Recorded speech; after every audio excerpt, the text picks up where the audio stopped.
Okay.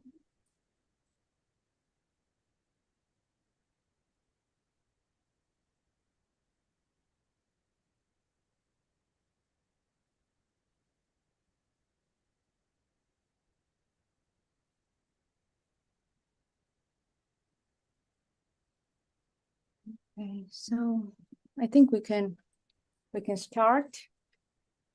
Okay. So please.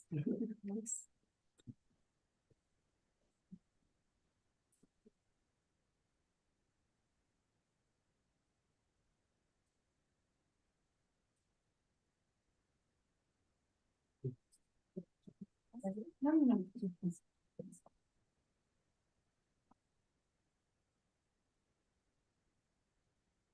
Yes, good day, everyone.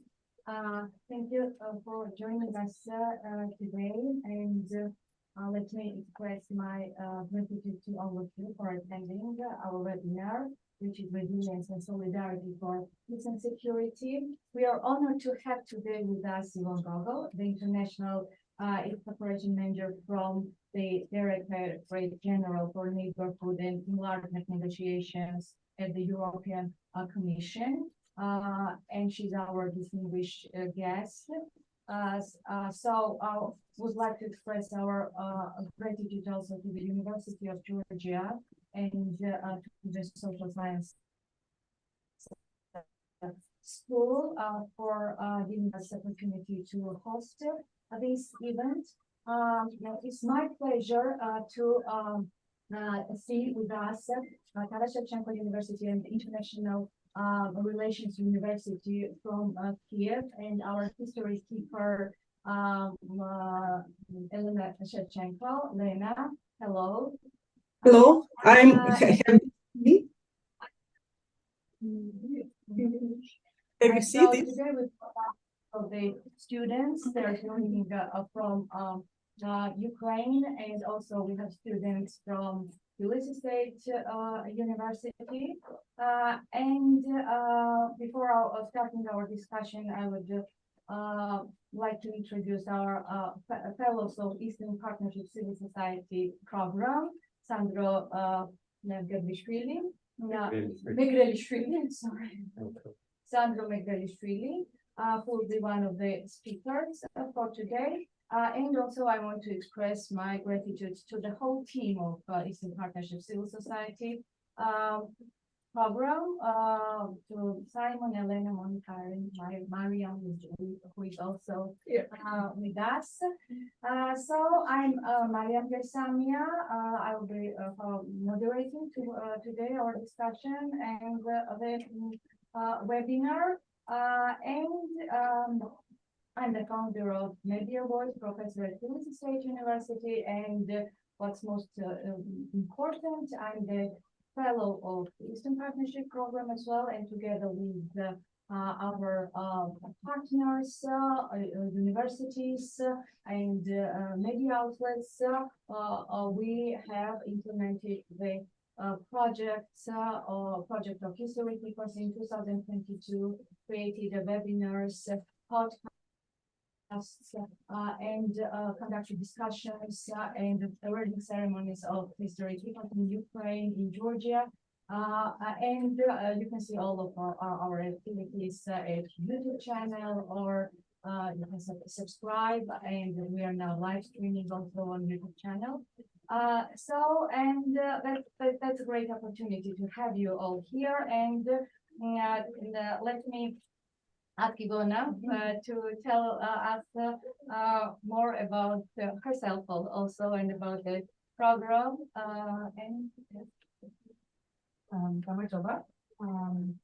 Dear participants, dear Mariam, dear Sandra, and also dear Elena, nice to meet you from far.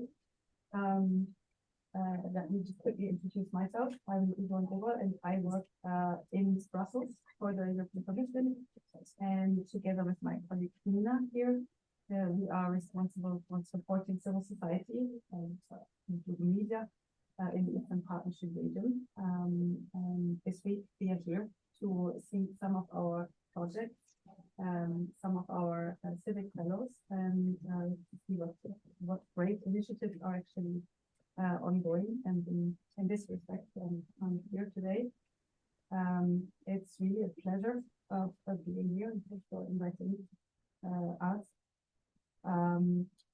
And then I can also, I think, congratulate you for yesterday's commission's decision.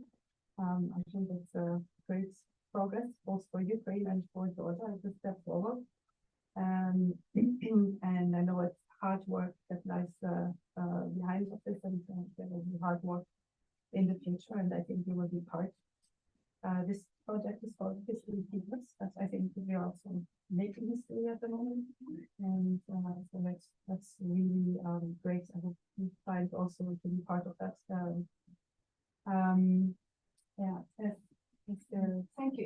It was very unordinary. It's a surprise that yesterday was also the birthday of Ilia Cavcavadze, which was the day when really we celebrated the granting of candidate status. It was a great statement. Thank you for this and for all your support you are doing for Georgia and for youth, especially for youth.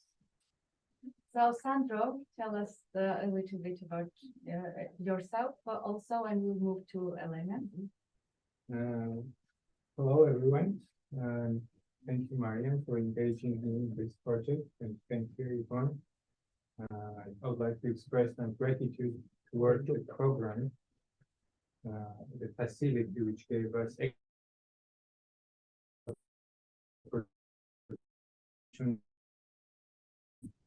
to implement the favorite ideas. So, and thank you all for coming today. There are so many lectures and seminars, and thank you for being with us. So I'm going to talk today about Ukraine and why I think I'm not the only one, why Ukraine should win this. So before you start, let's go to Elena. And Lena, can you hear us? And can you introduce yourself also?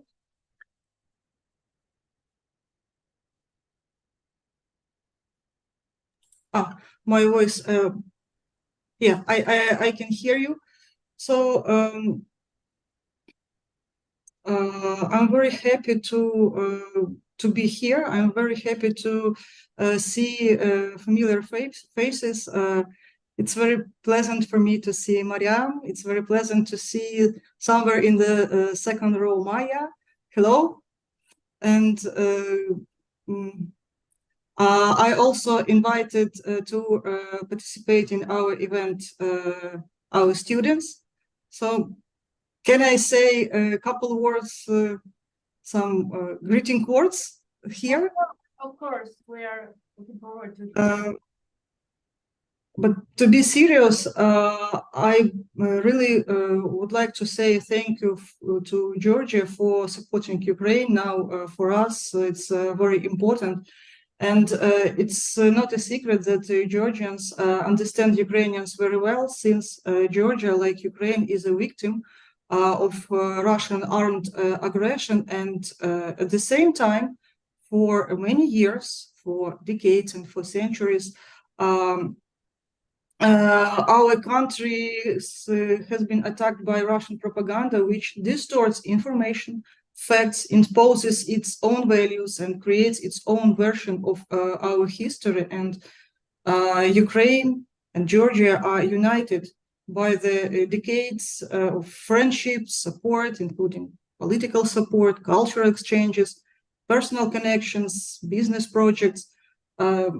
Many Ukrainian artists, cultural figures lived in Georgia for many years. For example, Lesya Ukrainka, it's a very famous Ukrainian writer. She lived in Georgia for maybe a decade, if I'm not mistaken. On the other hand, Georgian political figures were and today are part of top Ukrainian government authorities, and they are assisting us to make maybe some reforms.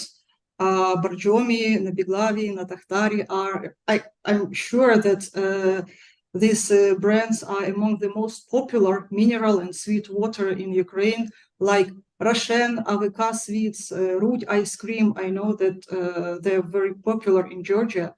And it's of course very sad, but many Georgian guys are fighting for Ukraine and are fighting in Ukraine now, and some of them wounded and killed.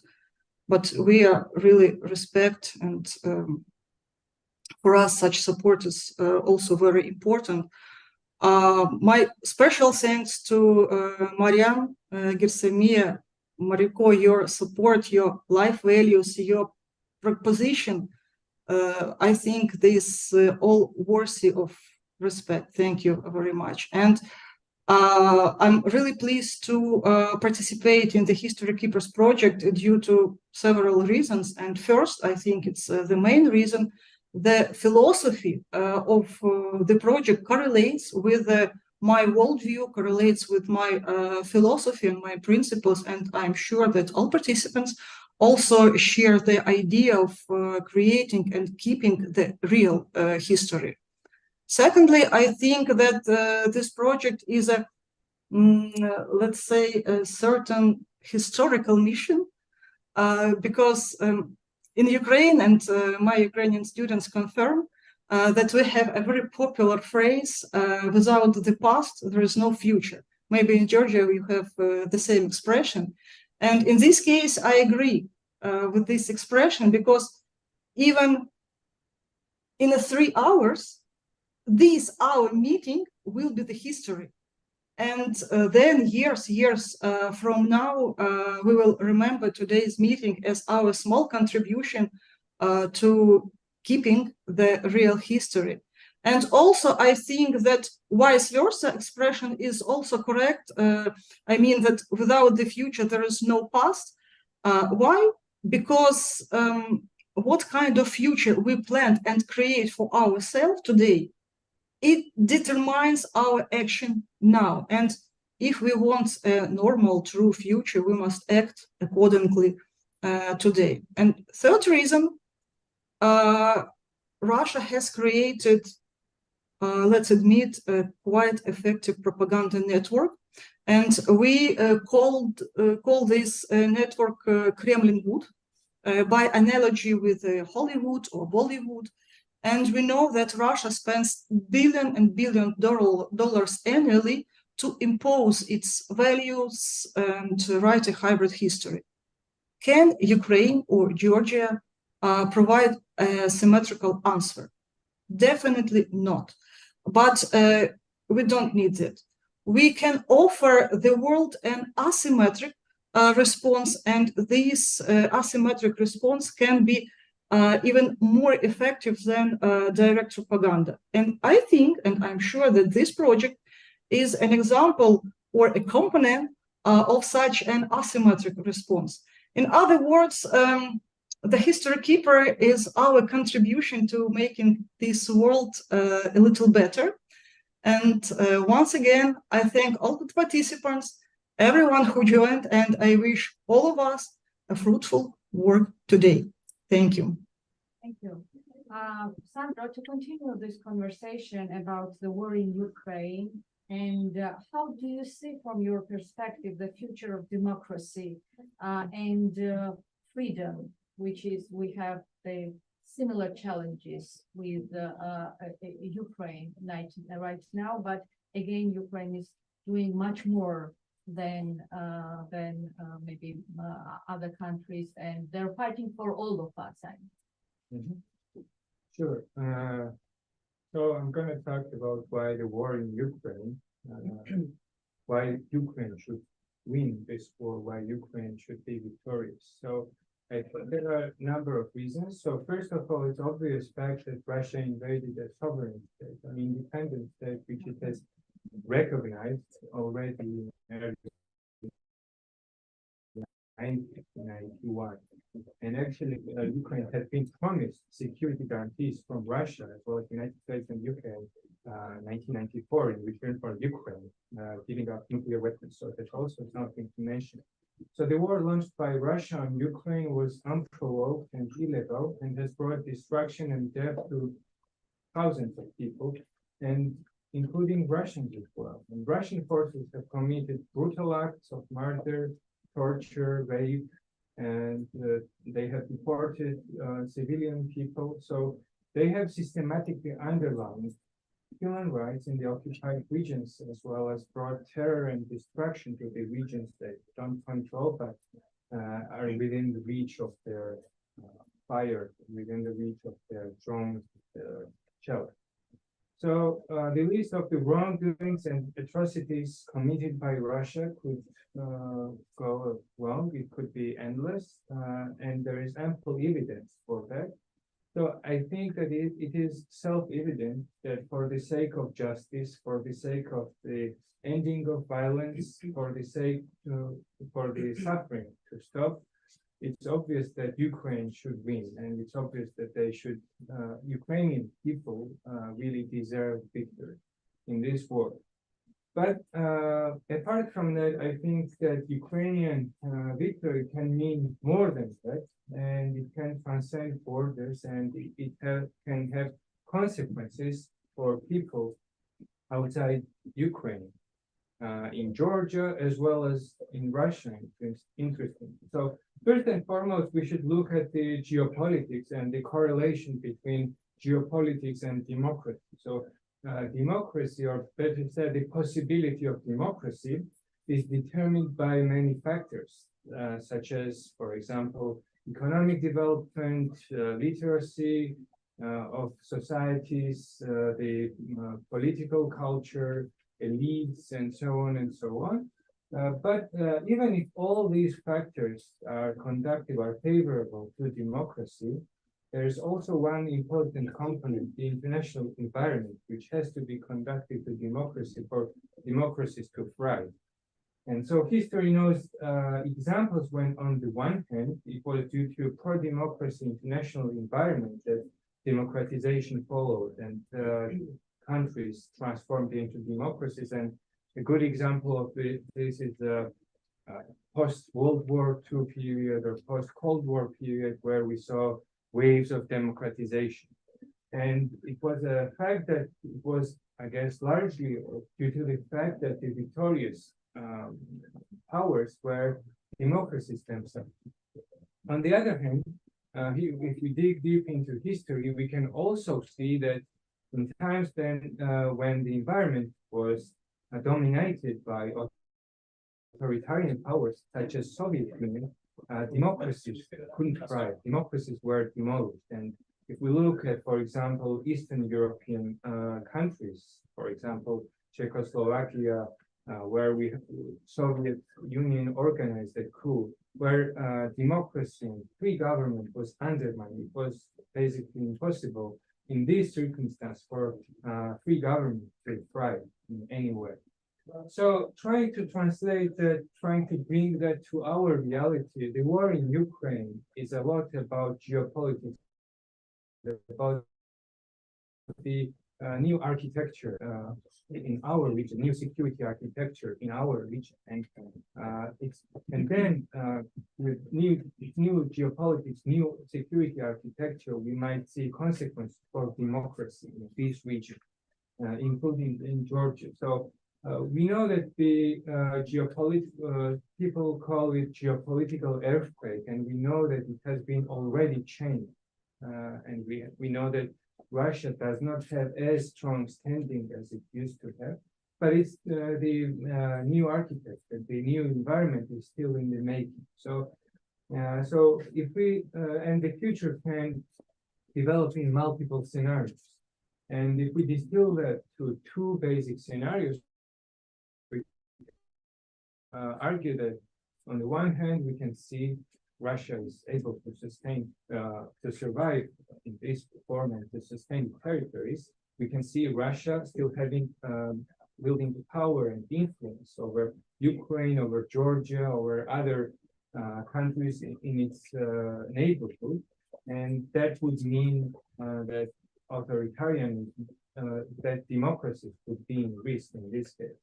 Can I ask you the Sure. question, Sandro, about so when Ukraine wins, let's say, when, because we'll know that we'll have to face this day and celebrate this. When Ukraine wins, it still means that it's not about transformation of Russia, right? The next day that we will have some country next to our neighbor who is democratic. Russia will stay the same threat.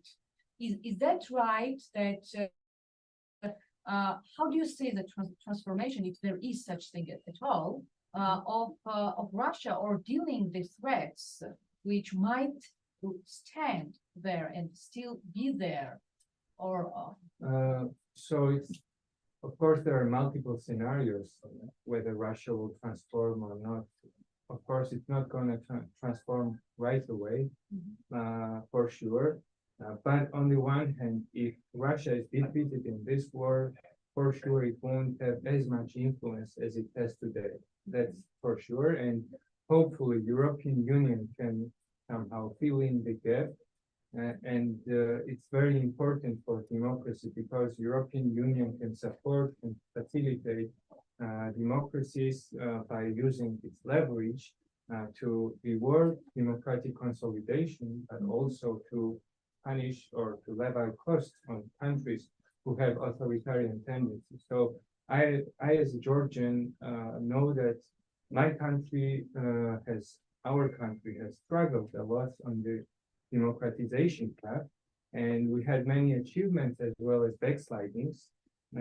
So it's very important. I know that democratization in Georgia is not guaranteed, and we could at any time go back. So it's very important for the international environment to be conducive to democracy.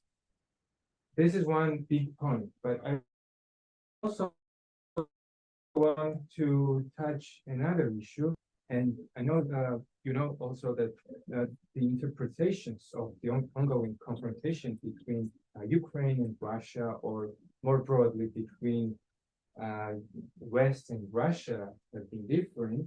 And I like a lot the interpretation, the reading of Timothy Snyder, a very famous historian. And in his analysis, he brings a very significant point.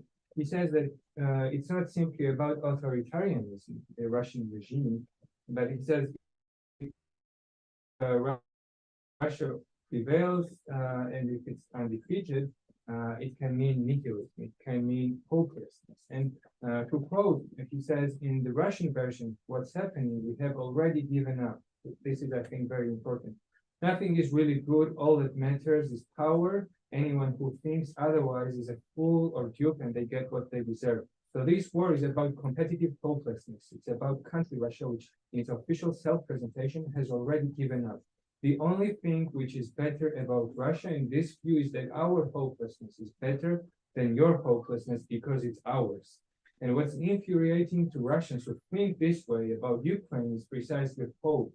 The sense that there are some things that are better than other things, sense that there might be a future that is better than the present. So the Russian system of governance tries to convene the view that all our ideals, all the good things that civilization, that progress has brought, like democracy, free governance, rule of law, self-determination, and so on, these are hypocrisies. Only what matters only is power, and and that we better submit to that power. So, here I would like to make a little comparison with a Georgian philosopher, Merab Mamardashvili, which you know for sure, who argued that when he discussed ideology during the Soviet times, he said, true achievement of ideology is not to make one believe in something, but rather render believing in idea or creed impossible. So that was especially relevant in the context of the Soviet Union, I guess, especially in the later period of Soviet Union, where the communist ideas did not make much sense. But at the same time, the problem was that the prevalent language and the overall atmosphere, and mentality also the mentality hardly made possible to believe in any political idea. So I guess at stake in this war is also an issue. Ukraine's victory can mean defeat to the vision of hopelessness, as Timothy Snyder. Artificial ideologies like you have mentioned, it make no sense for people. Yes, and the vision that might is always right, like Russians would put. It would be a good example of people winning with good cause. If Ukraine's win, people having right to self-determination, realizing that right in practice, with people having a democratic form of governance and winning over authoritarian type of government. So it does not mean that everything will become excellent, that everything will excel, and that there won't be defeat. But what it means is that the Russian way of governance, this Russian way of so-called hopelessness, this nasty worldview that good things really don't matter, that they don't exist, that there is no truth besides power, that this view will be defeated. And the very important thing, and I'll conclude with that, is you mentioned about transformation of Russia. And I think that the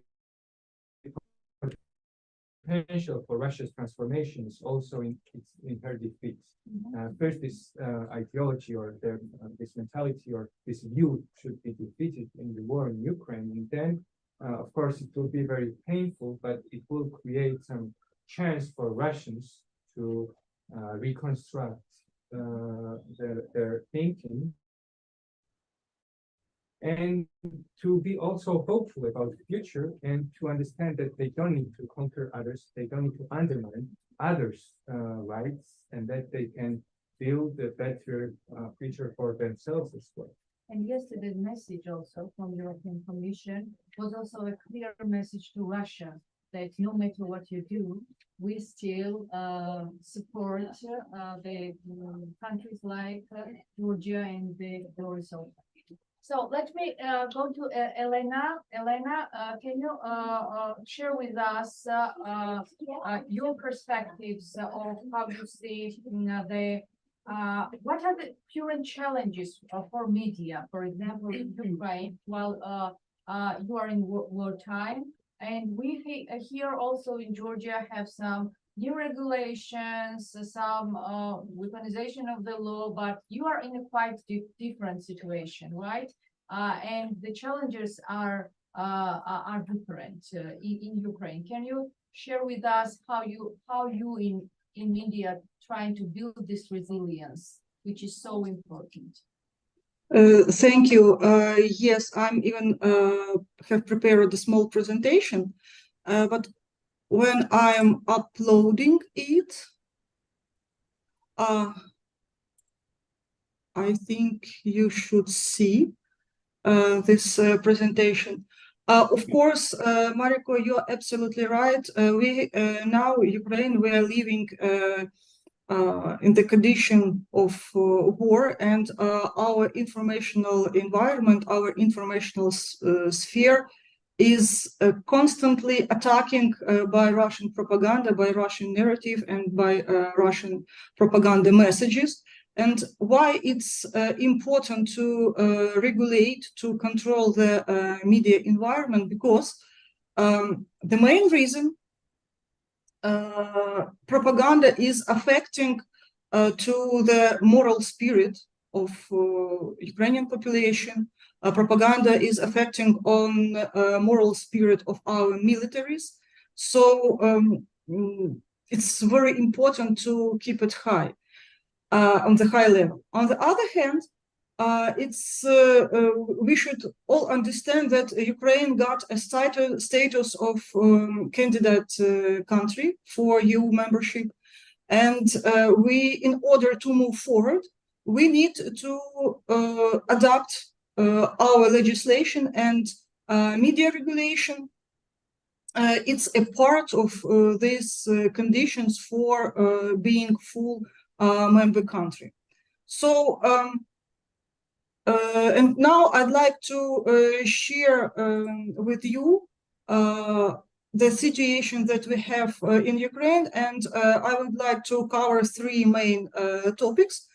First, it's a brief characteristic how our information space changed after the start of full-scale invasion, which regulatory bodies we have in Ukraine which regulate media, And the most, I think, important thing is our new adopted law of Ukraine on media. And if we are considering our informational space, of course, it has changed significantly.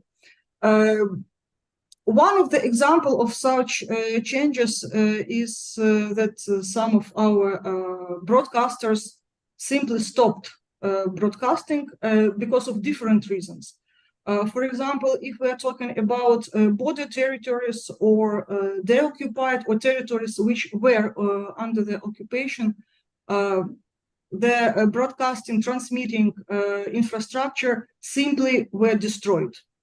My students and my Ukrainian colleagues can confirm that one of the first attack in the February 2022 was on a Kyiv TV tower. And it's like a classical step of the war. Another reason why a lot of Ukrainian TV companies and radio and media companies stopped broadcasting because of pragmatical reasons. A lot of journalists, after the start of full-scale invasion, simply moved from the East territories to the West, and some moved to another country. So it's the number of journalists decreased significantly. We have a very significant decline in the advertising market, according to different assessment, last year we had losses up to 80%, according to different estimation, up to 80% of our advertising market, and only in the first quarter of 2023 we rise our advertising market at the level of 35% of 2021. So it's financial losses. It's a very sad situation.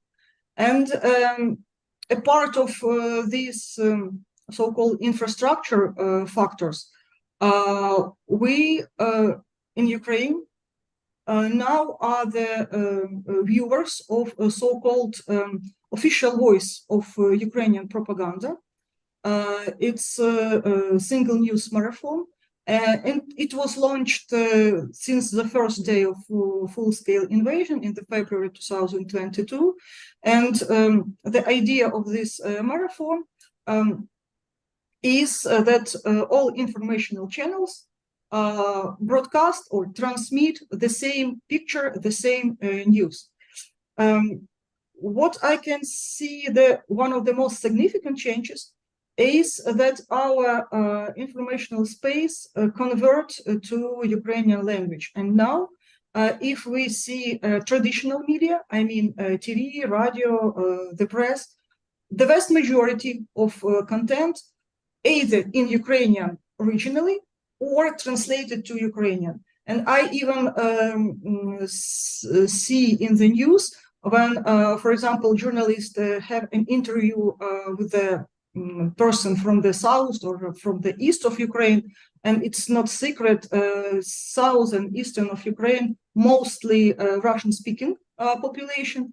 And during broadcasting of this news, the words of Russian-speaking person is being translated into Ukrainian.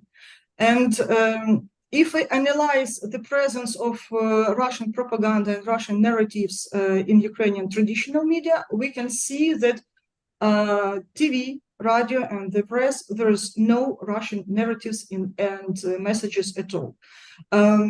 In the eve of full-scale invasion, if I'm not mistaken, in the end of 2021, it was closed 3 pro-Russian TV channels.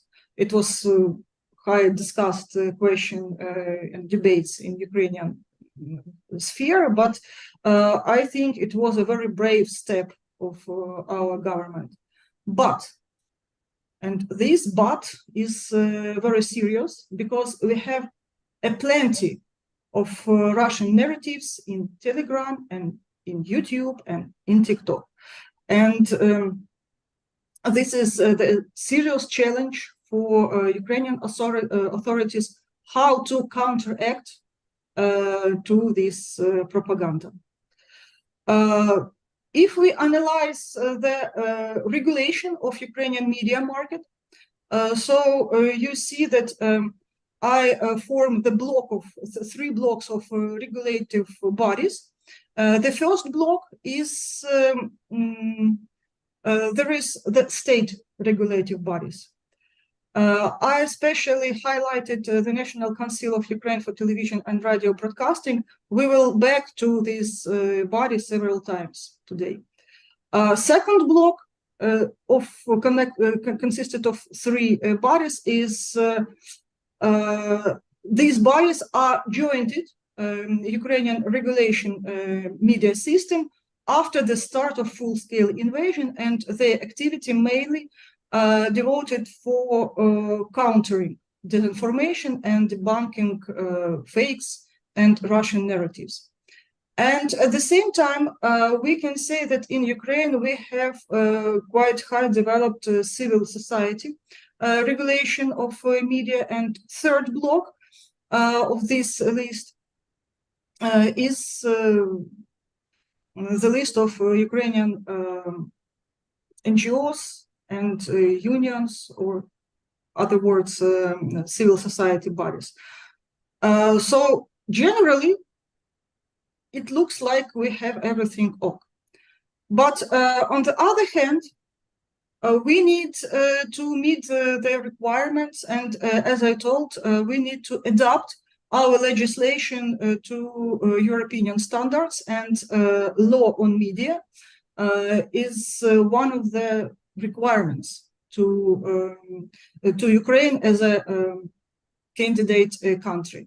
And to be honest, maybe on Monday or on Tuesday this week, Ursula von der Leyen visited Kyiv, and she told a very encouraging words about Ukraine, and she mentioned that our adopted new law on media is meet requirements of European Union. And to be honest, debates around this law started far along before the full-scale invasion, and maybe it was in the eve of COVID pandemic. Later, I will tell what's the main concern of Ukrainian society about this media. But you see, it was approved by Ukrainian Parliament in December 2022, and it was on the 30th or 31st of December. President Zelensky signed this law on the 31st of March 2023, and fully this law will be implemented several years later, because some provisions need to be adopted step by step, and we expect that by January 1st, 2031, this law will get in full force. You have time till 2031 to analyze, to implement this law, right? Because in Georgia, for example, when civil society organizations asked the parliament to give the time for implementation, where some amendments were offered, we didn't have time. They were implemented in a very short time, just after the adoption. So here we see some similarities, of course, how we meet and try to adjust our law in accordance with European standards, but there are some differences also of how we are implementing it and how we can just consider the context which we have in Ukraine or in Georgia. If we consider Ukrainian case, we had time for discussion. This law, we had discussion among or with invitation of the civil society, with invitation of a National Union of Journalists of Ukraine, with invitation of representative of informational agency with the media. But you know, maybe yesterday or the day before yesterday, I told to one very famous Ukrainian media expert, and she told me that when all representatives of Ukrainian media sphere, media experts were invited for discussion, some of them didn't come. But if we consider the period for discussion, we can say that we have several years for improving this law, and even we got answer or resolution from the Council of Europe, and this quite fresh document. They consider it concluded that the modern stage of this law, of adopted law, is much better than they saw at the beginning of the start of this discussion. I can say that in Ukraine we spent several years for discussion of this law. So I hope that Georgia will have time and will have wisdom for adoption of this legislation. And maybe I should continue and add some moment that was very discussive according to this law. And we understand this media law regulate registration procedure, rights and obligation of the media, some prohibitions, sanctions, transparency, and the status of national regulator. And now we're back to this National Council of the Television and Radio Broadcasting. It's the body who is responsible for this for the regulation of media sphere in Ukraine. After the implementation of this law, you see at this slide, in the left column on this slide, 6 laws on Ukraine terminated their validity because their provision entered to this new law on media. According to the demand of European Union, we implemented significant changes in the other laws that determines the dissemination of information. For example, we had a practice, and we have a practice when PR managers try to disseminate their press releases and their materials about their brands, about their companies in Ukrainian media. And based on the negotiations and agreements with journalists, with head editors, with the head of these media, they could disseminate the information without marking paid information. And for PR manager to have this marked paid information, it's not a big progress, because we understand that paid information is like a not a propaganda, but it's like positioning information, because advertising, it's propose only positive aspects of the idea. But according to European practice, according to world practice, it's absolutely normal to disseminate information on the paid basis. But if we want to be present in the media, we need to create an outstanding newsworthy event. And this newsworthy event with the social value could be disseminated via media channels absolutely free of charge. And all these changes in new information legislation explains that this practice could be okay. And if we analyze the pros and cons of our new law, on media. Of course, first advantage is that adoption of this law makes us one step closer to full membership. For us, it's very actual and very sharp to avoid the presence of Russian media. Pardon? About time, let me remind you, about 2 minutes. Yes, yes, I know. So for us, it's very important to avoid everything connected with Russian. We impose for Ukrainian language content. And if we analyze the whole provision of new law on media, it's quite loyal and it's quite progressive in the terms of Ukrainian practice.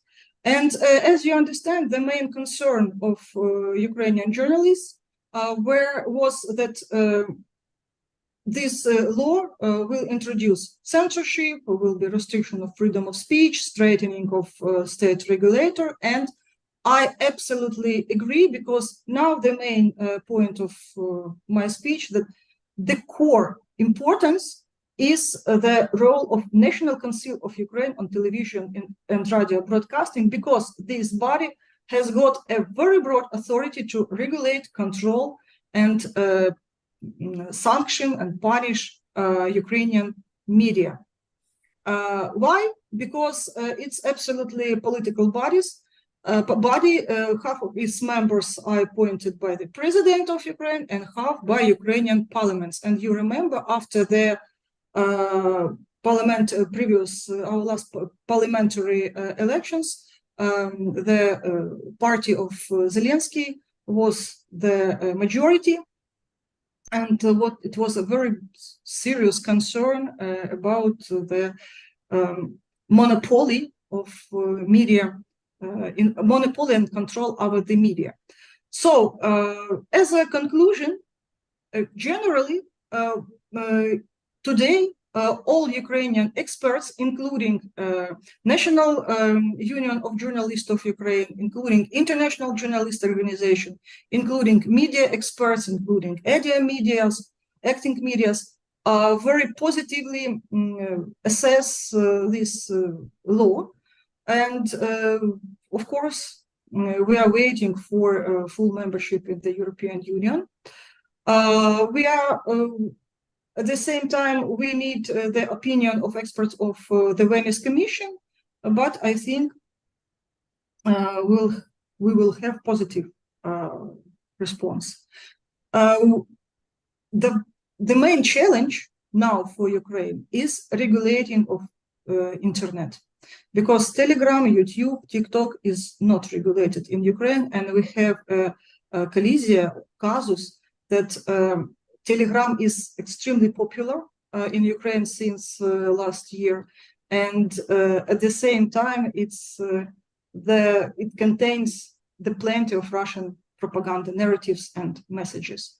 And when we are talking about the regulation and regulative body, I mean the National Council of Television and Radio Broadcasting, the core importance is the political independence of the chairman of this body. So this is main conclusion of my speech. Thank you, Lena, very much. And here we have the students also from the journalism faculty, the future journalists. We also have the regulatory body in Georgia, and the questions are the same: how independent they are, and we definitely know they're not, and who is in charge of this state agency as well. And I of course encourage our students to think about the similarities. We have the same goal. We go towards the European Union, and we try our laws to adjust to legislation. But what challenges are there, and how we are doing our progress doing such reforms is the question we journalists should be aware of. Recently, hate speech regulations have been adopted, and there was not much discussion about this and no inclusion of different actors, which is also the challenge. We know that nobody knows exactly in Georgia the definition. Even those who have adopted the law, they don't understand what the hate speech is and how and why it should be somehow we should fight against it. So there are a lot of topics when it comes to the law and how it's implemented. So thank you very much. I would very briefly go to the topic of disinformation and just very briefly list the challenges which we have during the crisis, during the wartime, and the global and local crisis when facing this disinformation campaigns. So in general, all the threats become visible, more visible when there's a crisis. And we have to build our resilience much before the crisis will reveal all of these threats. Now we are heading 2024, and we know that we have elections. So we know that there might be threats. Journalists will face physical attacks, verbal attacks, disinformation, smear campaigns against them. But when asking the journalists, okay, what your newsrooms are doing for that, and do you actually prepare for this? They say, no, have no idea of it. We just want to survive in this profession and know that we might even fail. So this is a real challenge, how we actually try to build our resilience. And the war in Ukraine, Russia's war in Ukraine, really gave us the understanding of the instruments, how we can build the resilience before disinformation targets us. Because when disinformation, Russian propaganda reach us, it already damages us. Our mental health, our emotional condition, we can do nothing then. We can just react on it, and damage is still here. But what can we do before it? We have thought about this, conduct some researches together with Elena, and there are still some instruments we can do in advance. And one of these such instruments is not only what we know and what media tells about, but is about what it does not. The information where we have what we do not know. This information targets the mindset, targets the knowledge we know nothing about. It targets the topics we know nothing about. For example, if you don't know about the virus, coronavirus, you might not believe, but still worry about the information that is spread, and you might memorize the information. So when talking about the falsification of the history, if you don't know anything about history of Ukraine or history of Georgia, yes, you might memorize and remember the information that is spread in a damaging way about Georgia from Russia, and you can memorize it. So building resilience is based on the knowledge, of course, to identify the topics in advance where they might target and build the resilience based on them. And in this regard, of course, media as an informal educator had its great role to keep the track of all these topics. One of the advices that come after war in Ukraine from our Ukrainian colleagues was about the terminology, and they actually told us, they gave us the full list about how we talk about the occupation, for example, about Abkhazia, and the mistake they have done, and then it appears that, okay, it's already in the mindset of people. we should try not to consider this. For example, when mentioning Abkhazia, we should mention occupied Abkhazia every time. We say we should label it in a way we want it to be and it refers to all the geographical, locations and everything, because this is a civic memory. This is part of the civic memory. We have conducted also this study with our students in Tbilisi State University about solidarity, how actually media in Georgia expressed solidarity during war in Ukraine. It was very encouraging that from 70 to 90% of the whole media agenda was devoted to the solidarity, and we have the indicators of solidarity, which was very interesting. But then and we have polarized media in Georgia, but still on that particular topic, they were united. But then when there was when Zelensky distinguished European Union members of the parliament, they distinguished that, okay, we express our gratitude to Georgian people, but not Georgian government, or we have better people, but not. So they started to criticize the government. Then the result was that polarized media reflected it, and the solidarity in pro-governmental media outlets towards Ukraine have been decreased. So when we monitored this during media content analysis, we have seen that yes, when political agenda exists, this solidarity, it might reach the solidarity even on such topics. And one of the hate speech, of course, is the powerhouse of the disinformation, which we should always counter. And the answer how to defeat the disinformation is to be informed, to be informed, and to be informed. This is the main component of the resilience, of feeling the security and building the security. So thank you very much for, this was a big story short, but we will have plenty of time to discuss it then afterwards. Our last session is also from Ukraine. Elena Afanasieva, she is the fellow, civil society fellow, and Elena is from Kherson, from occupied Kherson.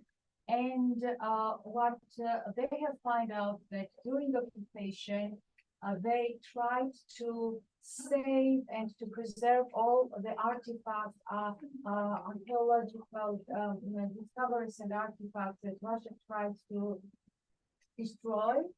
And she will tell the story about this.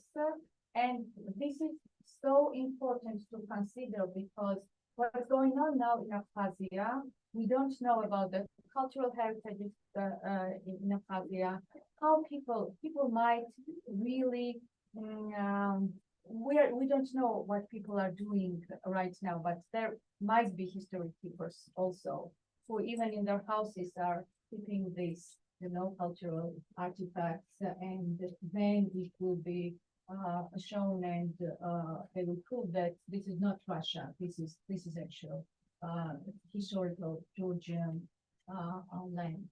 So let me give floor to Elena Afanasieva right now, and technically.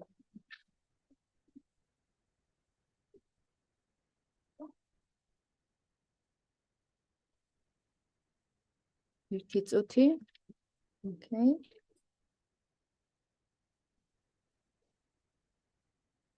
Yes.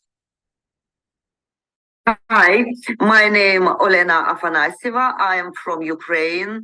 I am fellow of Eastern Partnership Civic Society program, and I'm now I live in Ternopil. It's a central part of Ukraine, but my home is Kherson. Kherson is the south of Ukraine where I worked and lived before the Russian war, which Russia, started in Ukraine, started February 24 last year. And today I wanna tell you about connection of media and science, because in our experience we saw that together media and historical science and archaeology together we can make a strong resist to Russian propaganda. And my presentation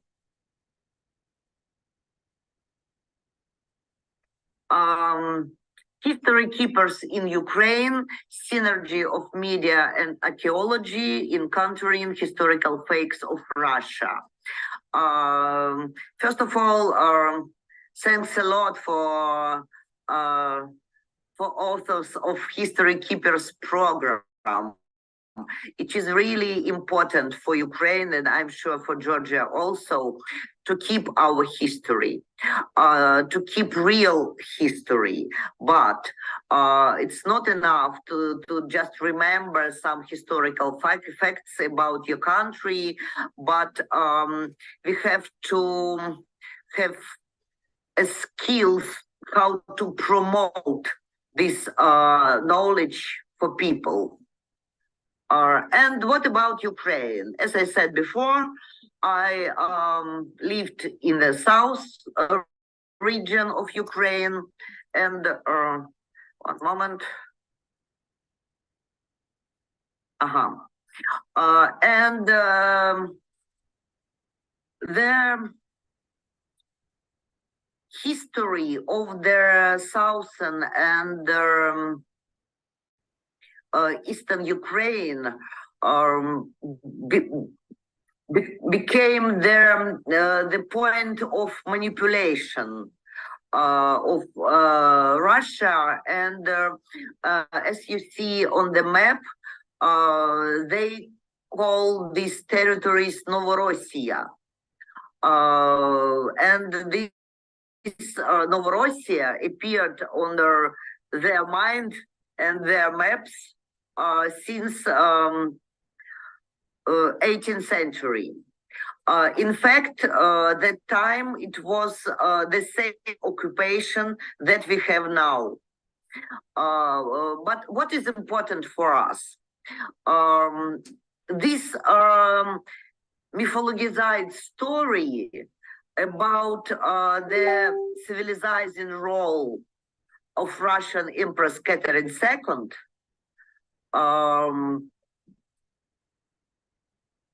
this story, was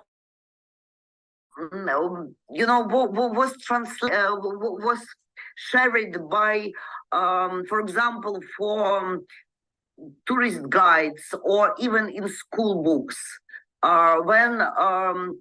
When the books and people and journalists told about the history of the southern Ukraine, they started from the point of really from the point of times of Russian Empress Catherine II. And so nobody told about long ancient history of Ukraine. That's why in my school, for example, I studied the history of my city, which started from Russia. And for example, now you see, this is their photos from my city, and of course, we had a monument to Grigory Potemkin in the central part of my city, like the main hero of the history of my city. And each celebration of the day of the city, we saw person of Catherine II and Potemkin, actors of local theater, but they were the, absolutely constant part of all events. So this propaganda became a part of the local history. And now it is very difficult to change the mind of the people. But we try. And we started from the cooperation with the National Academy of Sciences of Ukraine and with Institute of Archaeology. And near my city in the south region of Ukraine, since 2016, we organized together with my partners, we organized archaeological researches. What is important? The government had no money for such activity, and the initiative to start these archaeological researches belong to the NGO, Culture Center Ukraine, Lithuania. And first of all, they applied for international grants. And after 4 years of these researches, local government and local authorities and then local community also supported these researches. And one year we organize, we collect money for this expedition through the big fundraising campaign in Ukraine, and people from different regions came to Kherson to help scientists to discover the real history of Ukraine. And what is important?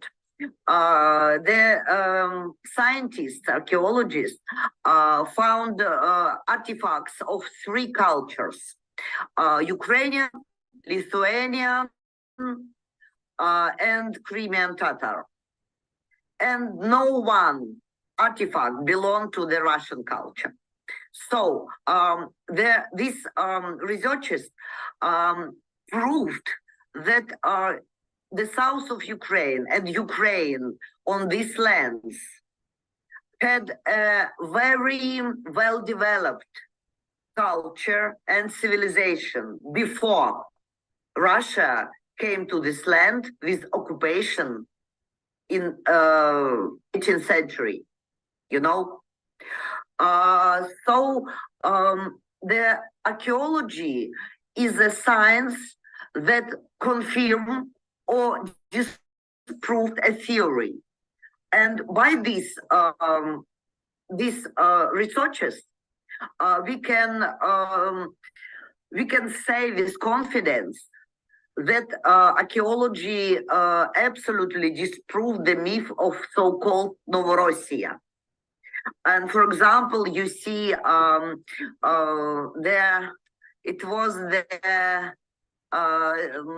year of the 30th sorry, one moment.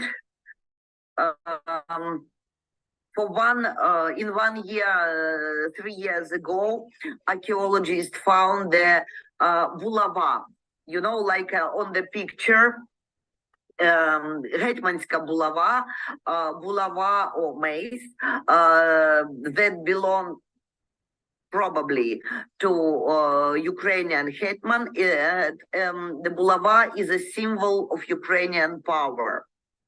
And before 4 centuries, before Russia. One moment. And what we decide to do with this knowledge? First of all, we decided to create a website, free and open for public, to share the results and real artifacts and real knowledge about the real history.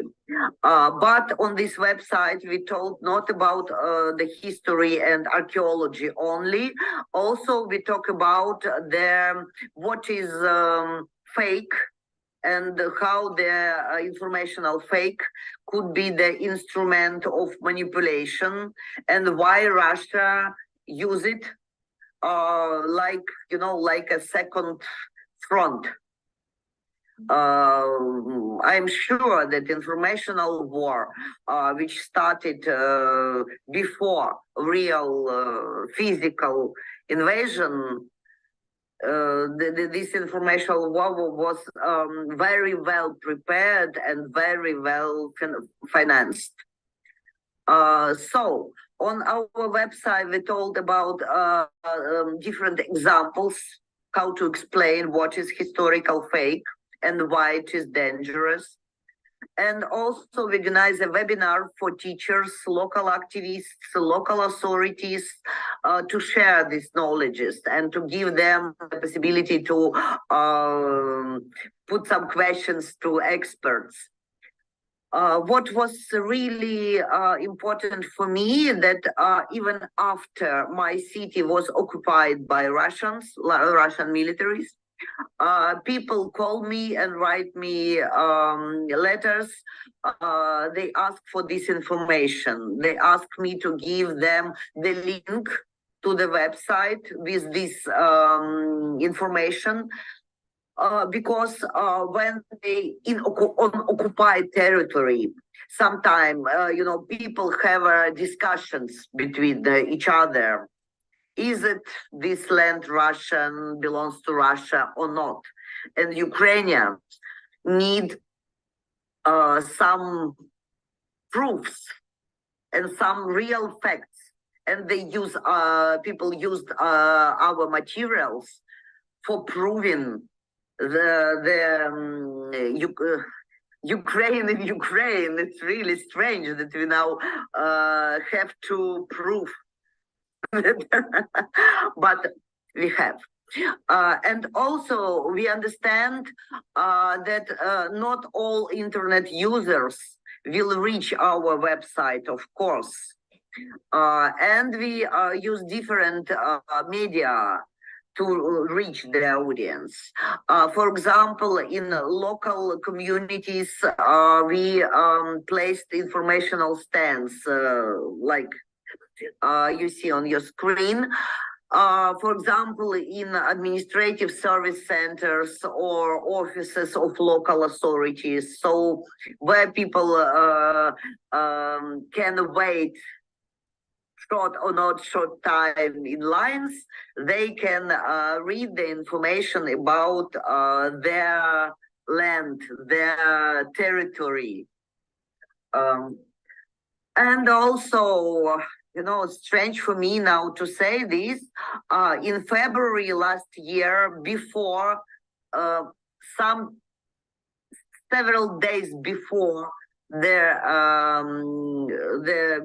this big war in Ukraine started, we opened the exhibition in Archaeological Museum in Kiev. And it was really, really strange picture when we go to the Kiev by the highway, and a lot of cars, we see a lot of cars going from Kiev. And I and my colleagues, we are going to Kiev and bring an exhibition about the real history of my land. And this exhibition are, of course, when the war started in Ukraine, all museums were closed and all artifacts kept in safe places. But I think in autumn, in the end of autumn of last year, this exhibition was open again. We had second opening of the exhibition and it was the initiative of Academy of Science and the museum, Archaeological Museum, because finally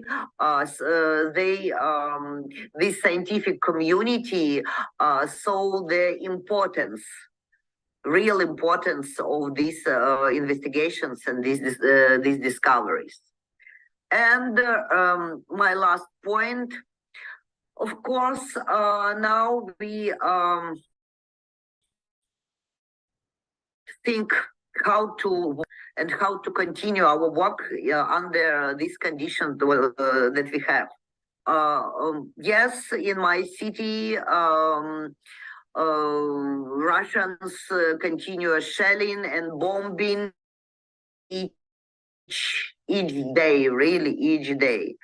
And my city was liberated in November 11 last year, but since the day of the occupation, each day we have bombing, and it's really very, very scary picture.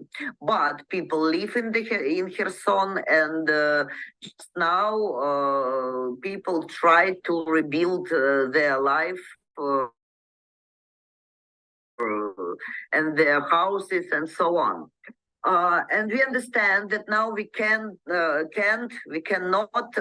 organize archaeological research to continue this work, but we have to continue our informational work because only very journalistic materials of high quality we really need.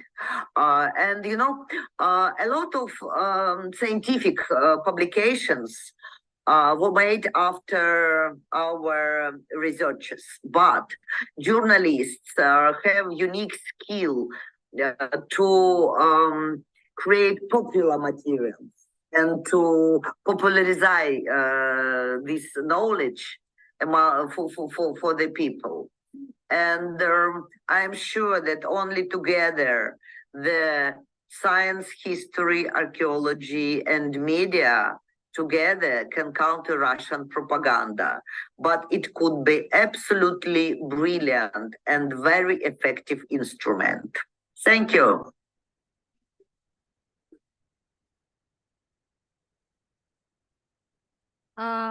I would like to give floor. Hi, my name Olena Afanasieva. I am from Ukraine.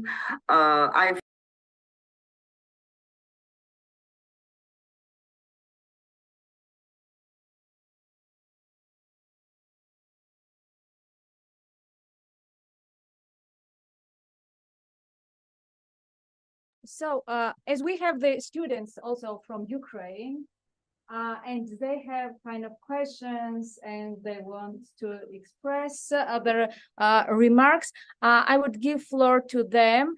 Lena, one by one, I will promote them as our panelists right now.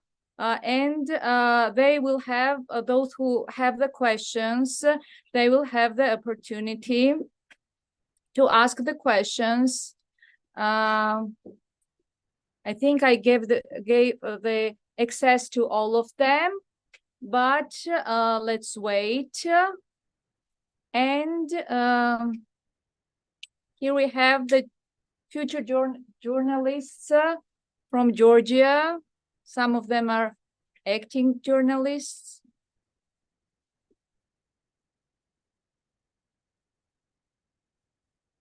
I see Daria. She is ready to ask question. I see Lisa.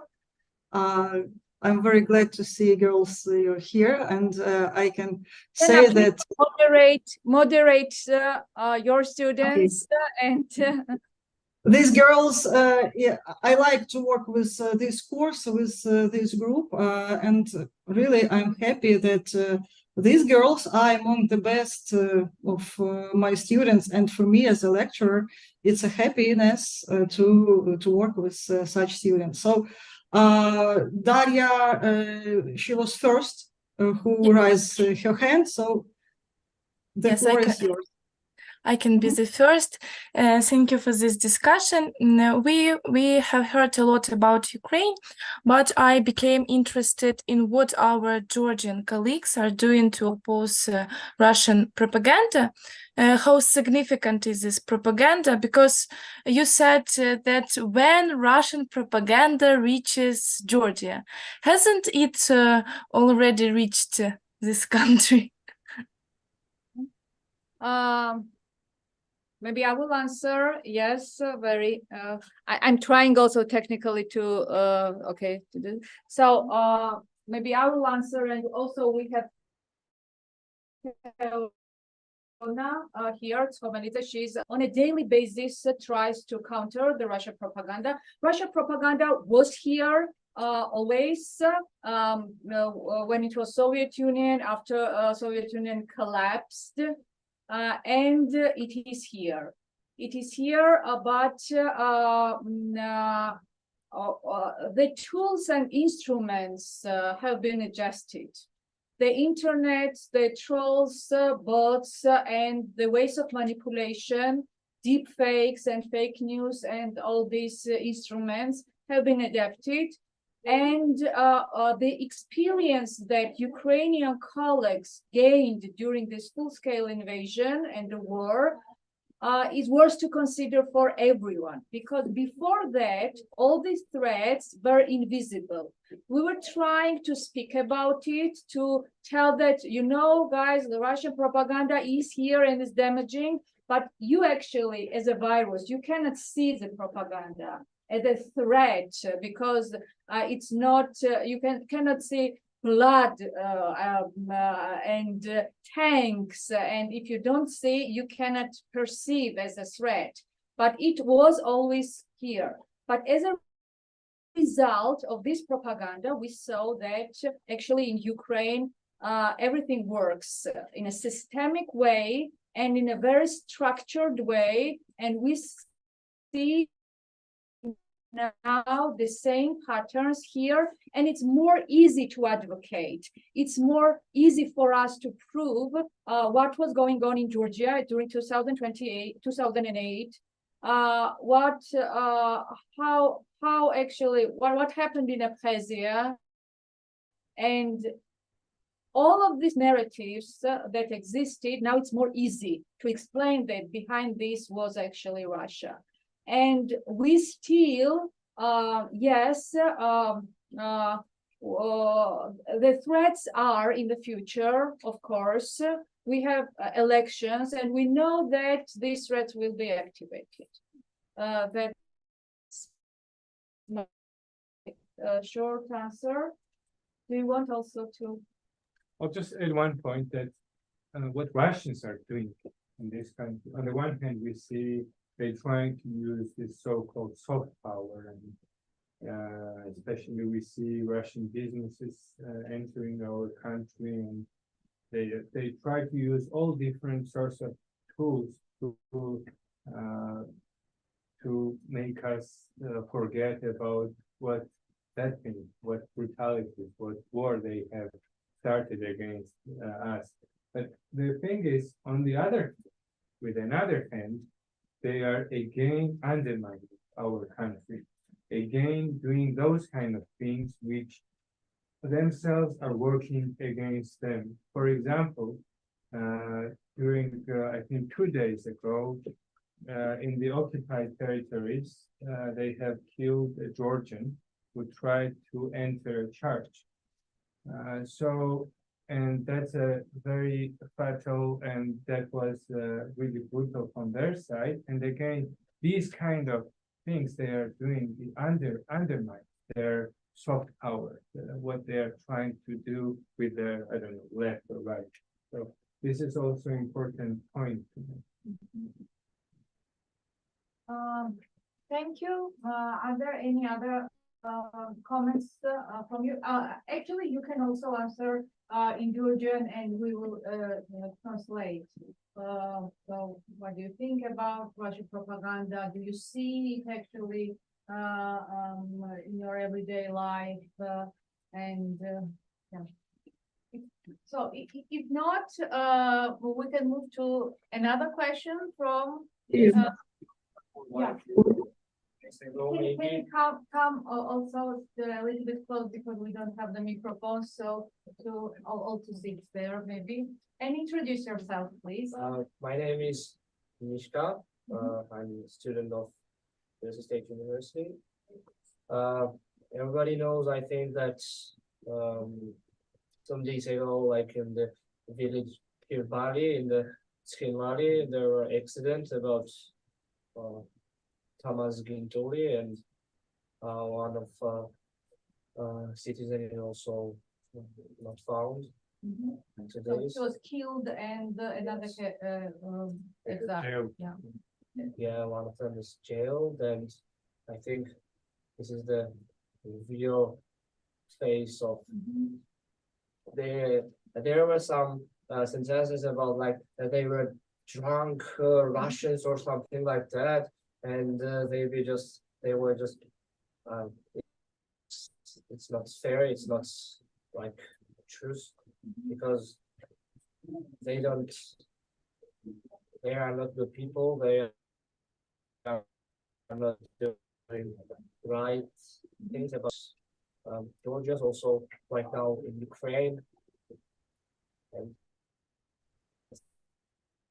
And I want to say But you see the threat, right? And you perceive the Russians as an enemy, actual, and the occupation is still not only here, but we have the creeping occupation, and people are dying in Georgia because of this occupation, and this is ongoing war, right? how people can say that Russia is not an occupant, because there are so many facts. So every day there are facts.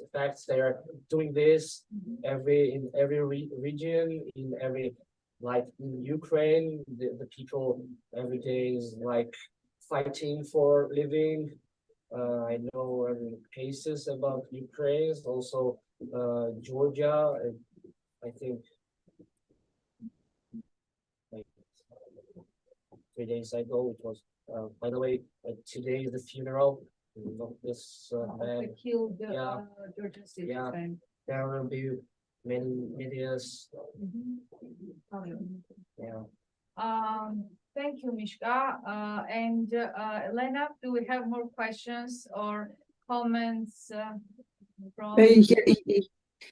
Yes, our students have more questions. Just from me, very small remark that when we are analyzing Russian strategy and tactics, propaganda, we can assume that they use absolutely the same techniques. And we can say that they trained in Georgia and then applied the same techniques in Ukraine. But to be honest, when we are talking about the history, and one of the bases of Russian propaganda narrative is that Russia is the country with the great history.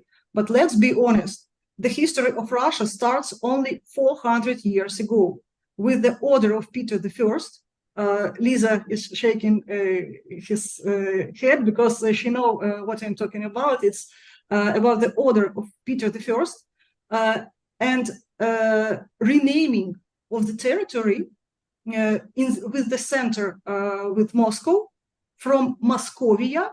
It's the order dated 1721, the beginning of 18th century, to Russian Empire. So it's the proved fact by documents, by chronicles, that before 1721 there was no country named Russia. Was Kievan Rus, we know about it, and was Moscovia, but no Russia.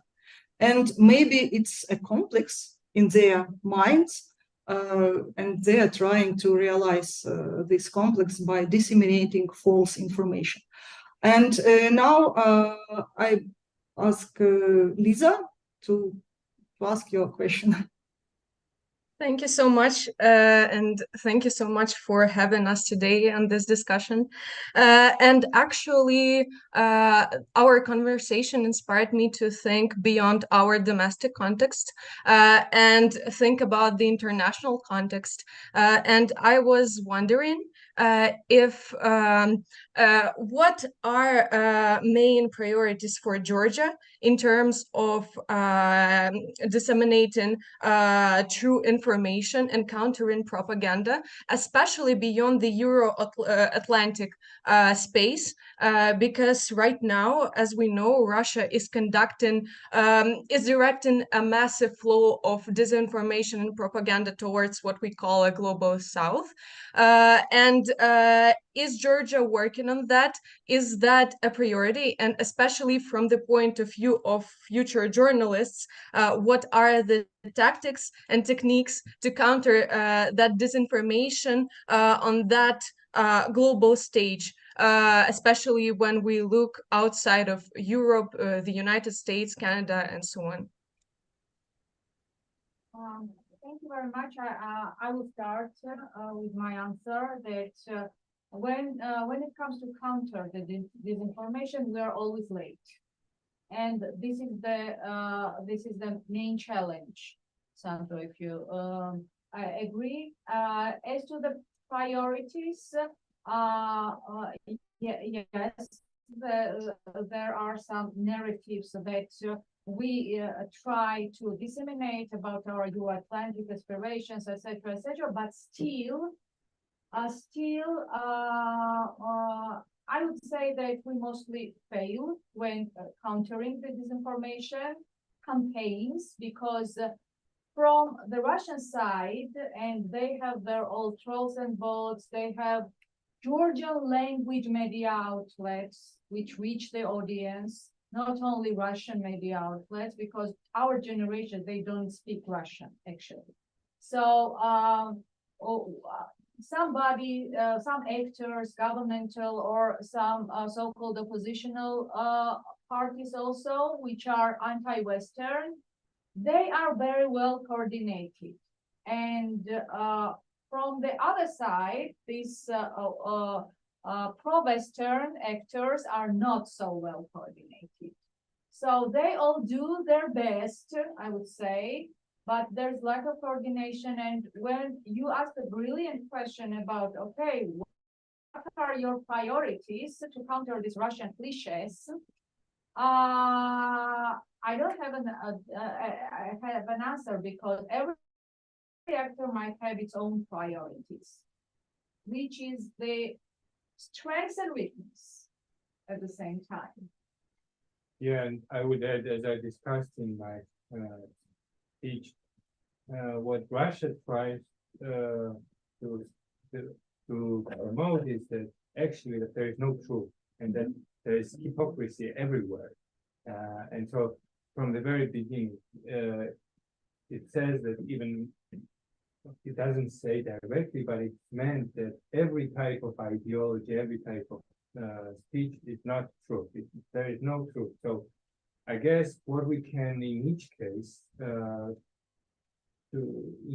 what we can do is to meet the propaganda with truth. And again, there are so many facts against Russians. If we simply try to disperse truth, that's, I guess, the best way how we can really counter the propaganda coming from Russia. And also, I want to add that we actually do not see the voice of people so much in our media, which should be somehow, I don't know, changed in a future. And what unifies us is definitely our European aspirations towards Europe. I mean, the people, and also Ukraine. Ukraine is the topic in agenda which really unites Georgian people, and there are not so pros and cons, you know. So we all know that our future is so much aligned with everything that's going on now in Ukraine. And I want to thank you because of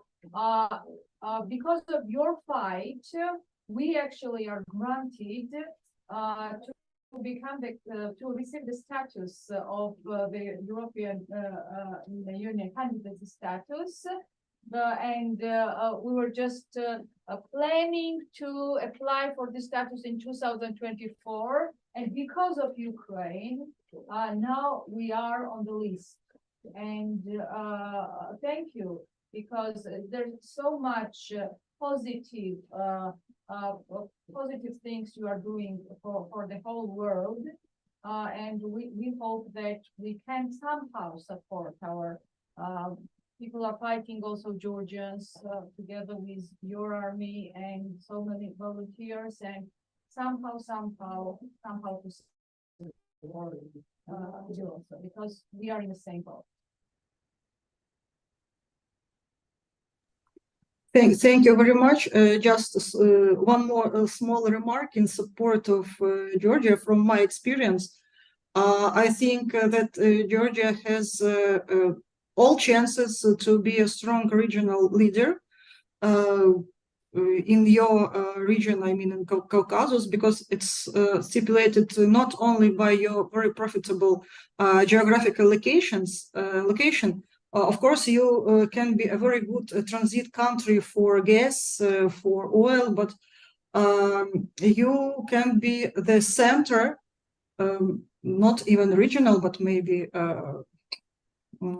continental center, for example, of medicine tourism, and you can develop this direction, because I know that Georgia, in some aspects, was and is technically more advanced compared to Ukraine. For example, only this year in Kiev, we introduce the service how to pay by card in public transport. But I know Georgia, together with MasterCard and Visa, launched this service 8 or 10 years ago. For me, it's the case that Georgia has a great potential to be the very influential actor in international relations and to be a regional leader. And now I give the floor to Christina. She also wants to ask a question. Ivansev. Yes, so thank you for such a comprehensive discussion and for having the opportunity to participate in it. My question will be somehow connected with Lisa's one, but I'm more curious about your experience of local countering of propaganda, of consequences of Russian media propaganda, and which advice would you like to give for us students, for young people who are not really closely connected to journalism and who are just trying to contribute to countering this propaganda? Thank you. Okay. Maybe I will start. Of course, journalists during our discussions mentioned that sometimes even they are not well aware of specific patterns that Russia might distribute and not notice it, because even very well established media platforms can release the information, fake information, that then might be realized that it was not true. We have the challenges on a daily basis in social media, also on Facebook, which is very popular, how the Russian cliches are disseminated. Especially, I would mention some of the cliches, like for demonizing the West as an enemy of traditions, of national identity, damaging the human rights, violating the human rights, especially sexual minorities. this is one of the topics they use. And in the work context, the phrase they constantly reiterate again and again is, okay, do you want a war? So this is something that government tries to tell us, that if you don't agree with us, that means that you just simply want a war, and that Western partners demand from us to open the second front here, and that about the conspiracy theories, like there is a global war party somewhere in America, and which is trying to coordinate here some destabilization, and even our webinar might be packaged in a way and covered in pro-Russian media in a way that look, youth they have some trainings on how to arrange some revolutions or destabilization or something like that. So these smear campaigns really attack people's mind, and they have the damage, which we then try to somehow to counter. But we still do not have the answer about the whole structure which is operating now in Georgia, and how it's coordinated, and there's so many things we should keep in mind and talk about in academia, in media, in civil society, and to coordinate our action and response plans. Sandro, what do you think about? I'll just add that we should mention that a very strong counterweight to propaganda is what European Union has been doing, especially yesterday. So No, exactly. it has a very positive influence, and really we are, if you look geopolitically, we are in kind of a gray zone between Russia and the Western world. And besides the direct military struggle, especially now going on in Ukraine, we are in this propaganda war. And so on the one hand, what you can counterweight Russian propaganda is, as I said, true, and they have done so much. They have undermined our statehood, and they have killed so much people, and they have started war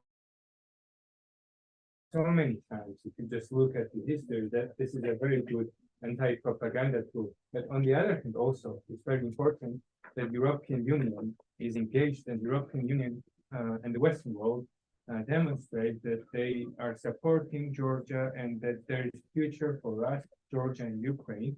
And you also have very good progress, and that there is real future for both of us with the Western world. So I think this is very for counter Russia and in the end winning in this sphere as well. Thank you, Sandro. From Georgian side, is there any questions or comments? Okay, and can you come please close to our microphone? Can you introduce yourself? Hello, I'm Zolaya from Tbilisi State University. I don't have the question. I just want to give some emphasis about the propaganda and disinformation that comes from Russia. And I would say that the most important issues and problems that is in like Georgian political and social field is connected to Russian propaganda like so strongly, because like Russian propaganda actually kind of feeds the far-right groups in Georgia. They are causing tons of problems. For example, like the queer community. And I would say that that's the problem we should work on. I know that there is like a few, I'm the big fan of you actually because I also just read your posts. Yes. Yeah, I know that many journalists and like good citizens work on that. They post stuff about the, propaganda, disinformation, the influence of it, but I think we need the mechanism, like the system that will fight to defeat the propaganda, because like few people view journalists, few social activists wouldn't make a change. So that's it. Thank you. So again, coordinated actions and these response plans are very, very important. Thank you very much. Again, thank you, Elena, for joining us today. You're brilliant students. I want to thank our students here who attended our webinar. Looking forward also for your future questions, your comments, your feedback about the topics you have heard. I would say that Elena also Shevchenko is our invited professor at Tbilisi State University.